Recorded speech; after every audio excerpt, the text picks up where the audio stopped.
Welcome to Nevada Newsmakers. On the program today, scandals in the White House. We go to our presidential historian. And Sharon Angle, no longer running for Assembly because she's running for Congress. Who's going to take her place? We have one of the candidates on the program today. Randi Thompson has the rundown.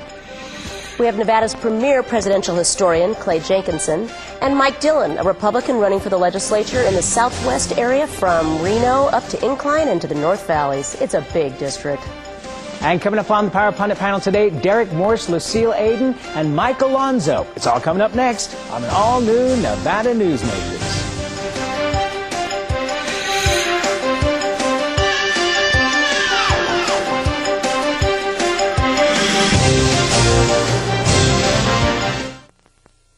Nevada Newsmakers, brought to you in part by the Tahoe Reno Industrial Center, the world's largest industrial park, the resort at Red Hawk, and the Peppermill family of casinos. Here at the Tahoe Reno Industrial Center, just 10 minutes east of Sparks, we are constructing a 16-mile expressway connecting I-80 to Highway 50. This expressway provides direct access and will make it much easier to get to work. A direct route for employment opportunities. From 100% fiber optics to clean, reliable power. Welcome to the Tahoe Reno Industrial Center, the largest industrial park in the world, building economic prosperity for Nevadans. The resort at Red Hawk offers you two great dining choices. Experience David's Grill and Sports Bar or the Steakhouse at Red Hawk. The Steakhouse has received the Wine Spectator Award of Excellence based on a diverse selection of fine wines. To accompany the wines, the Steakhouse serves certified Angus beef steaks in a variety of cuts, fresh fish, chicken, and pasta dishes. For fun and casual dining, come to David's Grill and Sports Bar. David's is open 7 days a week, serving breakfast, lunch, and dinner. The resort at Red Hawk. Always the right choice. As an employer, did you know you can be held liable for negligent hiring? A background screening by Employer Links can uncover criminal records, like alcohol and drug convictions. It can verify the applicant's education, driving records, and professional licenses. Employer Links can check civil records, registered sex offender records, and Social Security fraud. Hiring the right person shouldn't be a gamble. Call Employer Links. Employer Links, protecting your investment. My family started this business 27 years ago. We work hard to serve our customers and our community. But it's getting harder and harder to keep the doors open. For example, our workers' comp is going through the roof. Isn't anyone on my side anymore? The Retail Association of Nevada is. If you're a small business owner, we can cut your workers' comp by up to 50%, lobby for your interests, and keep you informed. Put us to work today.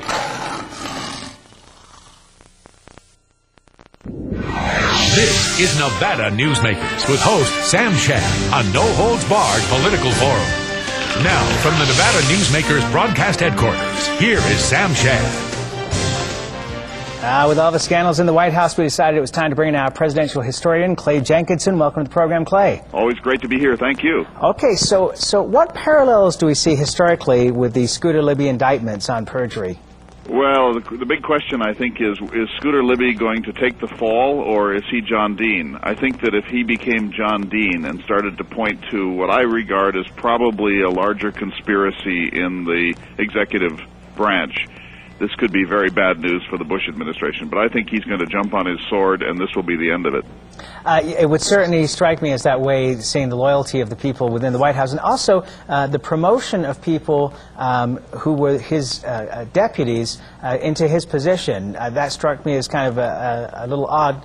You would think that they would want to clean house and bring in some fresh blood. Well, I was pleased that President Bush said that the members of the staff needed to take courses in ethics.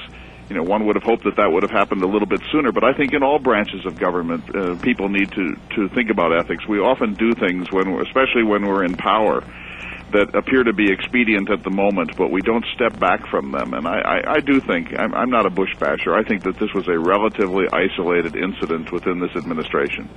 Well, it's interesting, U.S. News and World Report had a blurb this week that kind of guided the Bush White House to say, do what Reagan did and clean house. And I don't know if Bush is going to go that route or not. But this isn't anything new. I mean, I don't want to stump you, but what was the first president that had indicted staff or staff that went to jail? I mean, this is kind of a standard operation, unfortunately, for a lot of presidents. Well, I think in the 19th century there was a fair amount of this, but I believe that Scooter Libby is the first person that high up in an administration of the 20th and 21st centuries who has been indicted.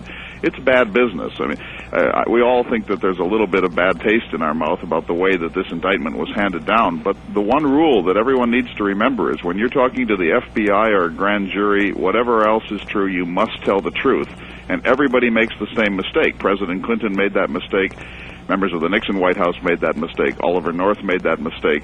It's it's a cliche, but it's not the crime, it's the cover-up that always winds up being the biting issue. Yes, sir. It was interesting. I think it was the New York Times the other day in an editorial that suggested that the vice president be given less power and should send him off to the traditional job of vice presidents, attending funerals. What do you make of that? Well, I mean, I don't want to sound cynical, Sam, but I think if the vice president had less power, the presidency would have less power. This is a very important man, and I do believe that George Bush is a good, well-meaning man who is actively being president, but I think that he is more dependent on his key advisors than any president of my lifetime, and I do think that Dick Cheney plays a critically essential role in the Bush administration. No, that's very true. He does. I mean, one of the reasons he was brought onto the ticket was to add some credibility, some gravitas. The age, yeah, exactly. So if we look at the scandals, we can't help but look at what happened yesterday with the elections. Now, both New Jersey and Virginia had Democrat governors beforehand, and they remained Democrat, and yet people are saying that this is a reflection on the Bush White House. Do you concur with that assessment that the role of the presidency really can impact state elections like this? Well, I do believe that Tip O'Neill was right when he said that all politics are local. I wouldn't make too much of this too soon, but I do think, Randy, that there is a certain amount of weariness about the Republican presidencies that we've had for the last two terms, and then, of course, on the other side of President Clinton. I think the country is upset, and I think whatever your politics, people feel that our handling of Katrina was not good, that the war has soured in some important ways, that this administration has been a spending administration in a way that really stretches the concept of fiscal conservatism and the Republican traditional attitude towards fiscal matters. I think that there's a widespread low-level discontentment around President Bush's base has stayed loyal to him. I think that's a good sign for him. But I do think that everybody feels this presidency has slipped into mediocrity, and I do believe that's going to tell in the political races, not only of yesterday, but of the next couple of years. Well, that brings up an interesting point to me. Tom Friedman, a few weeks ago, suggested in his column in the New York Times that what this president needs to do is come up with a major program going into the future, like Kennedy did with the space program, and his suggestion was that the president should take getting America off oil dependency as his big thing for the future to encourage new generations of scientists and engineers. What do you make of that? I think that would be marvelous. I wish President Clinton had done it. I wish President Bush the first had done it. We needed to have done this at least since 1973. Now we've put ourselves in a terrible hole. And for anyone who's listening, I strongly urge you to read two books, The End of Oil and a book called The Long Emergency. And both of them point to the coming permanent energy crisis. If President Bush did that, it would be a great act of statesmanship. Unfortunately, I do believe that President Bush and Dick Cheney and the people around them are pretty tightly tied with the traditional energy delivery industry, and that it would be quite difficult politically for him to detach himself from the base that has elected him. But if he did it, I would regard it as one of the great moments of my lifetime. Okay, about a 30-second response here, if you would. Sure. Senator Reid's using of the obscure rule to put the Senate into a closed-door hearing. What do you think of that?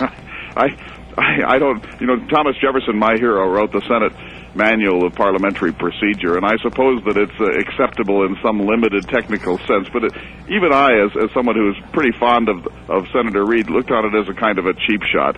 It just shows the deep frustration that the Democrats feel, having been essentially excluded from power now for at least the last 6 years. But I think that it was not cricket.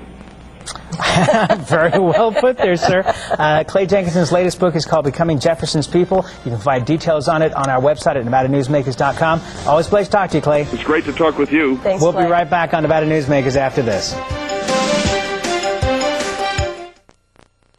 For For a videotape copy of any Nevada Newsmakers program, call 775-857-2244. The tapes are $20 each, including shipping. Since its creation more than a decade ago, the Southern Nevada Water Authority has focused on 3 goals: preserving water quality, improving water conservation in Southern Nevada, and meeting the community's current and future water needs. Through thoughtful planning, responsible management, and collaboration, it's succeeding. As we move into the 21st century, the authority continues to embrace sustainable water development and efficient water use. That's our promise to Nevada. I tell you, John, this industry has really changed. Tell me about it. You seem to do pretty well last year. What's your secret? No secrets. Although I'll tell you something. The smartest thing I did was sign up with Pro Group Management. Really? They do workers' comp, right? Yeah, their services are great. And get this, they saved me 30%. I've heard they saved others 50%. That works for me. Pro Group Management. Finally, workers' comp that works for you. Reno's best dining values are all at one casino, the Pepper Mill. You can enjoy great savings on our popular specials. Pepper Mill's coffee shop offers daily lunch specials, low-carb dining, and all your favorite comfort foods. You'll find sensational lunch specials featuring Reno's freshest seafood, sushi, pasta, and more at Oceano. And early bird specials at Reno's Premier Steakhouse and Romanza Ristorante Italiano. The best values are at the Pepper Mill. Where are you dining?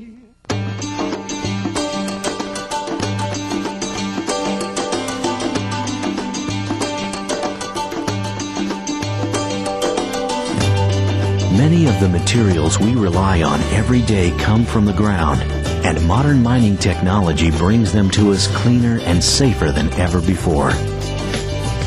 To learn more about America's natural resources, visit nma.org, the National Mining Association. And now, back to Nevada Newsmakers with Sam Shad.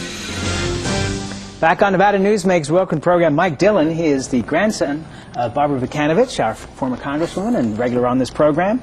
And he is running for Assembly District 26, district currently occupied by Sharon Engel, who's going to be running for Congress. Welcome to the program. Thank you for having me today. Well, you do have more of an identity than just Barbara's grandson. What is it? What are your experiences that you feel qualify you to run for the legislature? The guys that make all the laws that dictate everything from commerce to how we live our daily life in Nevada. What kind of qualifies you for? I'm a lifelong Nevadan, and I've grown up here. I've gone to educate. I've been educated in public schools here from kindergarten through high school.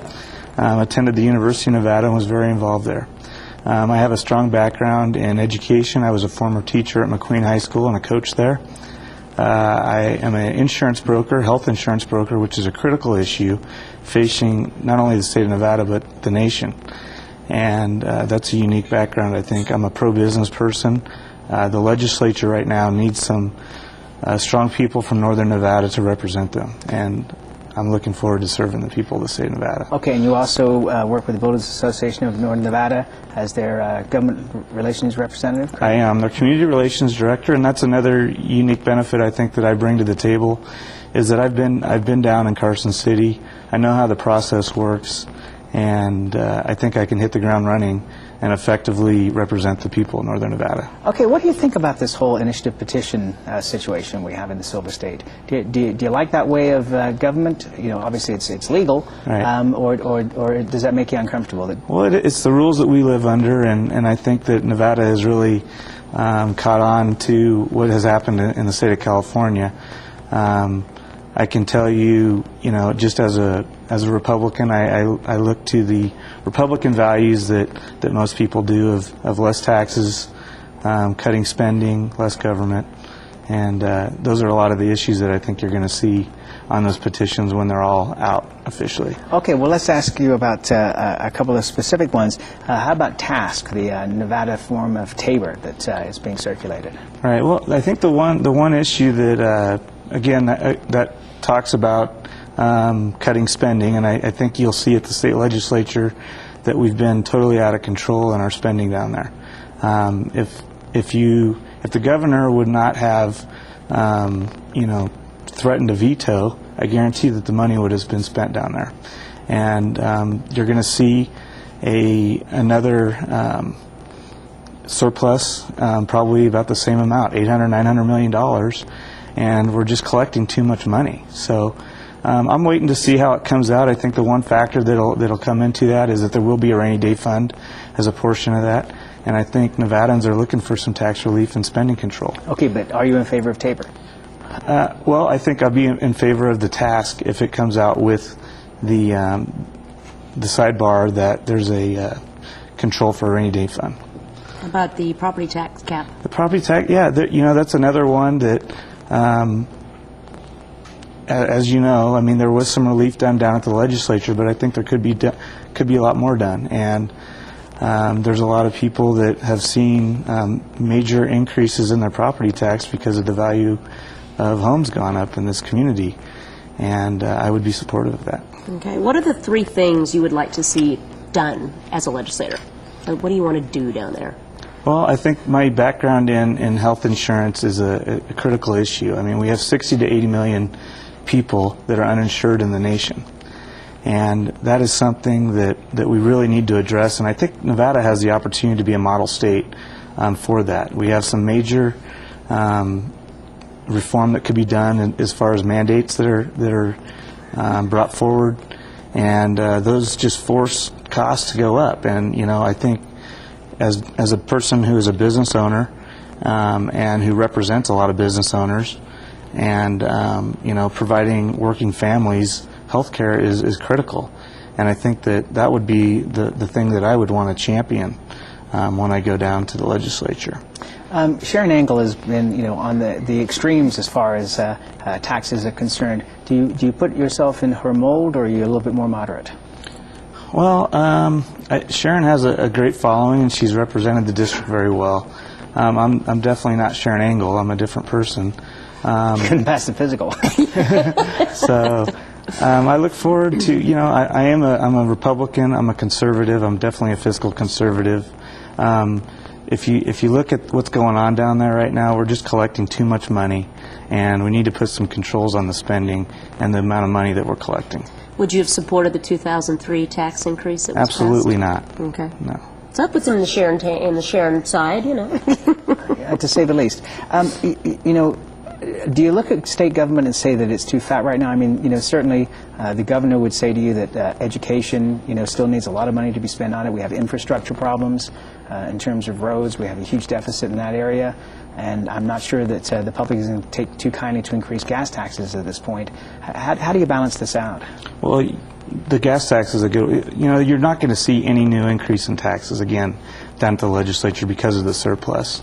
I think we need to, I think the numbers that keep getting thrown around are down in Clark County is how much money that they have in their coffers, and I think that's something to be considered. But education is is probably the #1 issue for the legislature, and I have a background in education. I was a teacher at McQueen. I serve on the Education Collaborative, and there's a lot of things that I think you could see. I mean, we have people and students that we're not helping with vocational education. Is our colleges producing the workforce that we need to bring in great companies here that are high-paying jobs? I don't know. Those are issues that we need to address, and I think I bring an insight to education as someone who attended schools here in the public in Washoe County, and somebody who is taught in the public schools here. Well, we will look forward to having more conversations with you as we head towards the election. Mike Dillon, thanks very much for being here. Thank you so much. We'll be right back on Nevada Newsmakers after this. This is Nevada Newsmakers. This is one of Sierra Power's main generating plants. It's right next door to the Tahoe Reno Industrial Center. These plants provide all the clean, reliable power that businesses need. TRI has 3 independent power generation facilities on site. For sensitive manufacturing companies and high-tech firms, this benefit is invaluable. Welcome to the Tahoe Reno Industrial Center, the largest industrial park in the world, building economic prosperity for Nevadans. The Nevada Beer Wholesalers encourages the responsible consumption of beer. The Nevada Beer Wholesalers Association are sponsors and participants in many community-based efforts such as school education programs, safe ride home, recycling programs, alcohol-free after-prom and graduation parties, safe voting campaigns, and designated driver programs. They are family-owned businesses employing 2,000 Nevadans. They also collect and pay the state excise tax. The Nevada Beer Wholesalers Association, delivering more than just beer. The resort at Red Hawk offers you two great dining choices. Experience David's Grill and Sports Bar or the Steakhouse at Red Hawk. The Steakhouse has received the Wine Spectator Award of Excellence based on a diverse selection of fine wines. To accompany the wines, the Steakhouse serves certified Angus beef steaks in a variety of cuts, fresh fish, chicken, and pasta dishes. For fun and casual dining, come to David's Grill and Sports Bar. David's is open 7 days a week, serving breakfast, lunch, and dinner. The resort at Red Hawk. Always the right choice. And now, back to Nevada Newsmakers with Sam Shad. Back on Nevada Newsmakers, I just want to start off with a personal rant here because... What a surprise. The Las Vegas Sun, is now rolled into the Las Vegas Review-Journal, has become a morning newspaper, has multiplied its circulation by about 5 times. It also has a website that a lot of us who are not able to subscribe to the Sun and get the paper that same day, go to the website to read. Update it in the morning, people. Oh, we can't go bad. there. It is bad. You read the Review-Journal and get your news there, and then you go to the Las Vegas Sun's page, and there's no news up there. I think like 3 o'clock in the afternoon, somebody goes, "Oh, it's time to wake up and put today's news in there." It's like well, the scoop. It's an afternoon paper, right? No, not anymore. It's a morning paper. But I mean, they're waiting for the scoop that never comes. So please get somebody in there early so we can all read the paper. Okay, I'm done. Let's our pundit panel today. Well, I'm tired of it. It's been 2 weeks now. Mike Alonso is here with Jones Vargas. Lucille Adin is the president of the Reno Sparks NAACP, and it's a pleasure to have you here, Lucille. Thank you, and Chad. Derek Morse is with the RTC and a lobbyist and an opinionated person too. Just a tad. I'll let you go. Well, I don't know. Obviously, the elections yesterday, the one that kind of surprised me the most was the school board in Dover, Pennsylvania, was totally overturned. And this was a school board that actually had adopted intelligent design, creationism in the classroom, and they all got ousted. Now, Pennsylvania is not exactly this liberal state, but are you surprised at all by these kind of local election results on not allowing intelligent design in the classroom? I know. See, I'm like Sam. I pulled out something out totally out of left field, but it surprised me. Probably the most surprising thing is that you are watching the election results of a school board in Dover. It was on the New York Times website. But there were a couple of elections that were talked about in the news in which these issues came up. Some of them went the other way. I think over time people will look at that and they'll decide locally what they want to do. But I think one of the big issues is going to be, are we teaching our kids what they need to be prepared to compete in our society and everything else? And I think more and more people will look at that, because if you start talking about things that are non-scientific in one area, why not introduce the idea that there's something non-scientific in some other area? Let's rewrite history. Let's do all these other types of things. And does that really serve our young people well when they get that type of education? I think we could look to some role models, North Korea being one, that this doesn't really work out very well. Not all the time. Mike, in looking at the election results, it looks like the Democrats did very well out of this. Do you think it was more a subject of the amount of money being spent in these races, especially in New Jersey, rather than the fact that the Democrats are doing better because the president is suffering? Probably a combination of both, Sam. I mean, a lot of money was spent, but I think right now the Republicans are not doing so well, and it's rubbing off, and it could be something that we're going to see in the next couple of election cycles. These things always go in cycles, and we seem to be going that way unless the president can turn it around. Lucille, do you think that we could see changes in the U.S. Senate and in the House in terms of where the power lies in the next couple of elections? I think so, because of what's happening with the war and what's happening in the White House now. I think there will be a lot of changes. Okay, let's change subjects. Well, I'd like to say that there wasn't that much change in New Jersey and Virginia. I mean, Corzine spent $100 million over the past 5 years to essentially create a role where he can be the autocrat that he is. So, in looking at both Virginia and New Jersey stayed Democrat. So I can't really sit there and like Clay said a little earlier, you can't really tell until after there's a good review and the polling and stuff. But while the Democrats did well, it was more, I think, much more based on the local issues. And heck, when you spend $100 million, you should win something. Interesting. and what a lovely slugfest that was in yes, that was pretty ugly. New Jersey. Yes. As far as California goes with initiative petitions, 3 of the 4 that Schwarzenegger was pushing went down in flames. How do you think that bodes for the Silver State? Well, I'm not sure how it bodes for the Silver State. I think Schwarzenegger is in big trouble, and I think he put a lot into this, and he took a big risk, and he was already on the downhill slide, and he's lost, and it's not good for him. I don't know how it bodes for the Silver State. I think California is going to continue to make bad policy, and people are still going to come to Nevada, and so I don't know that it's good or bad for the economy here. I think it's good. People are still going to turn to Nevada because it's a good place to be, and the quality of life is great. So. Well, he took on the unions, and the unions won. I mean, they got their voters out, and I agree with Mike. I think you're going to see a lot more folks going, okay, forget this, I'm going to Nevada, because he's trying to make changes that will keep California competitive. Yeah, that's true. You know, looking at it from the bigger perspective, California is continuing a horrible tradition that unfortunately we're starting to emulate of initiative petitions, special elections, this kind of stuff.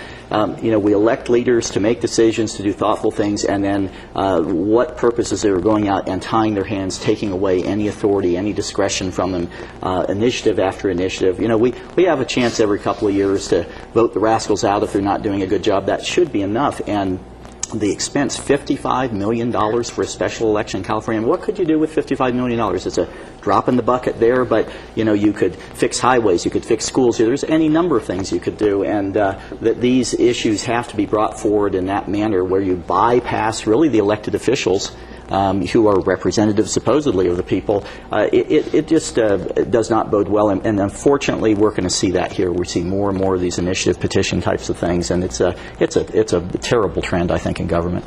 Okay, just one last thing. I want to get Lucille's opinion on this. Looking at the problems in France right now, the government there seems to have been so slow to react, and yet it doesn't appear to be, you know, when we were slow to react with Katrina, there was a huge hullabaloo about the government. It doesn't seem to be the same there in France. No, I think it's completely different because of the people that was involved with Katrina. I think that's why it made such a big impact on the late reaction.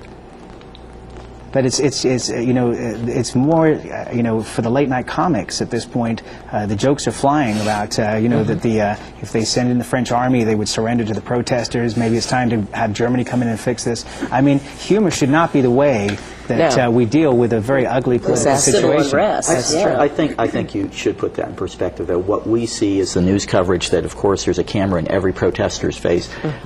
Katrina, the hurricanes that we suffered impacted literally millions of people. We're not talking about millions of people in France being impacted. I think we're seeing a very skewed version of that, and I think that we need to have that perspective, and unfortunately we're not getting this country, not to diminish the seriousness of what's being protested, but to compare that to our experience with Katrina and the number of people impacted and the basic that they are just without anything, many of those people. That's really, I think, quite a stretch. And that's where we got to leave it. We'll be right back on Nevada Newsmakers after this.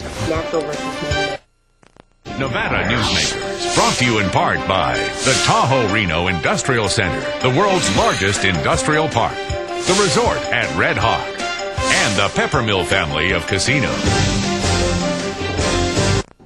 As always, you can watch Nevada Newsmakers online at NevadaNewsmakers.com. Coming up tomorrow, State Senator Randolph Townsend. See you then.